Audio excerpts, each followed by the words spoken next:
ergonomic office chair.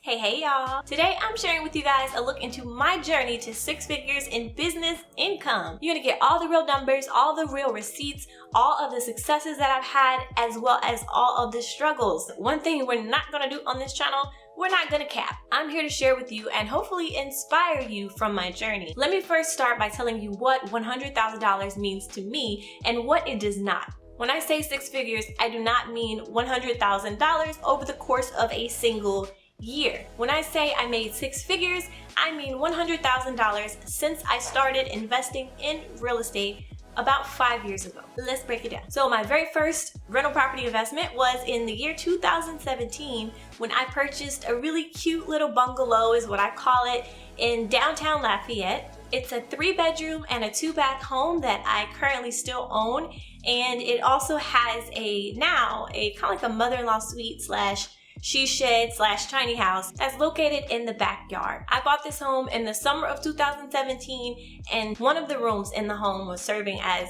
my Airbnb rental. And over the course of half of that year, I was able to make about $6,000. This was a really huge and monumental thing to me because I actually started doing Airbnb. If you watch some of my other videos, I started doing it from my apartment, actually, a little bit illegally. I had a roommate who was graduating from the university, so she was actually moving out, which just meant that I needed to find another renter to take her place and split the rent with me. So I decided that I was going to see if it would actually work, if I wouldn't have to go find another roommate, and instead just get someone to rent it out on a short-term basis through Airbnb.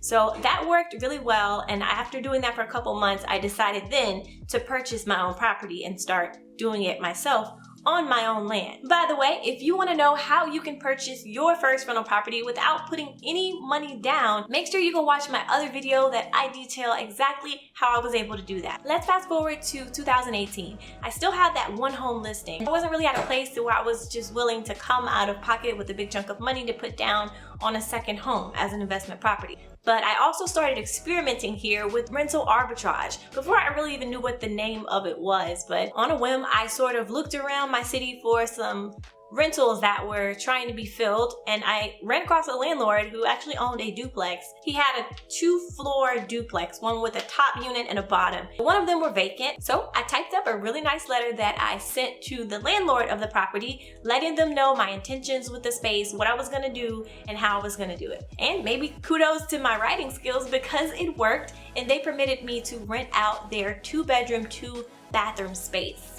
So I did that for maybe half a year, and the money was good, but it was very short-lived, and there were quite a few issues that came up during that time that will definitely make its way into another video.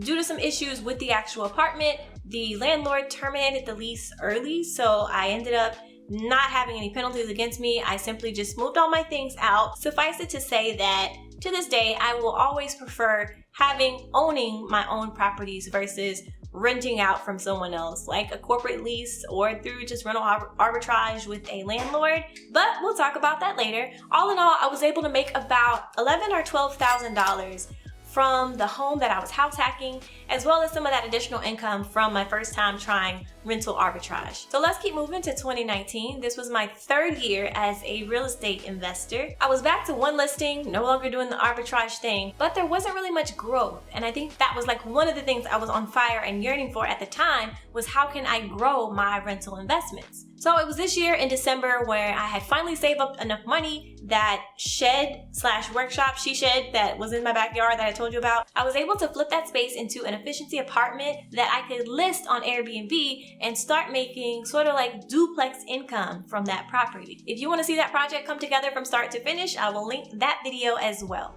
Overall, 2019 was a whirlwind of a lot of preparation and planning for that project, which led up to the year 2020. I was excited to rent my second listing on Airbnb. Well, then came COVID. So I never really hosted a single Airbnb guest there. So from there, I kind of panicked a little bit because of all the world travel restrictions and things going on at that time. I pivoted a bit to take in a long-term tenant, a month-to-month tenant in the space instead. And while this helped to keep a little bit of steady income coming my way each month, it still did take a little hit because I had recently just finished flipping that property with all cash, and I wasn't really able to make my cash flow back as quickly. Usually with Airbnb, Airbnb, the profit margins are a lot larger than with your traditional long-term lease tenants. So I knew that I was taking a really big hit on my income earning potential. But I do think that I made the best decision that I could given my current circumstances, being in the pandemic and trying to manage everything. And much to my surprise, I was actually able to pull in more income during that year than I had any previous years doing Airbnb. So I was pretty excited for that. And now, fast forward to 2021, my 5th year as a rental property investor, my total annual rental income for the year was $51,000. It was during that year that I had rented from up to 4 listings at a time. I had contracted another single family home to add to my rental property portfolio, and I also was going really strong with the first one that I had purchased. And over the course of the year 2021, I was able to actually make more rental income than I did from my employer income and my 9-to-5 job. That was a real win-win. If there ever was one, I was definitely excited about that. That was just a super big goal of mine that I'm so excited to achieve. And if you add all those years up together and the income that I made from them, I think it may put me at a little bit under $100,000, but the extra additional couple thousand, I've already made it up this year for 2022. So what did I do with the rental income that I made? Well, a lot of it was reinvested into my second rental property, and a lot of it was also business expenses for Airbnb, like the cleaning and the maintenance. Expenses are such a big thing when it comes to rental properties, especially if you're going the short-term route, and also my rental properties are just much older homes. So what would I have done differently on my journey to 6 figures? I think from the jump, I definitely would have started off as purchasing a multifamily up front. I think that's probably one of the best decisions that you can make.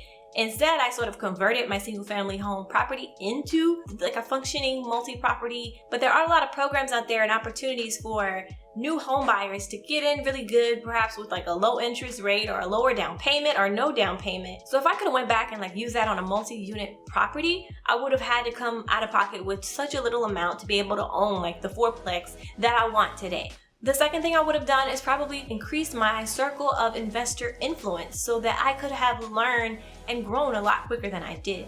I wasn't really connecting a lot with other young investors, and I think this kind of stifled me a little bit with my indecisiveness. Y'all know, imposter syndrome definitely loves to sneak up on you, but I do think I probably would have moved a bit more confidently and maybe tried a lot more things with investing as well, like house flipping or something, if I had done that. Overall, rental property investing for me has been such a beautiful life journey, and every single challenge and experience was so necessary, and it's so rewarding today as I look back on how much I've been able to accomplish. Now, my next goal would be getting from 6-figure income to 6-figure net worth.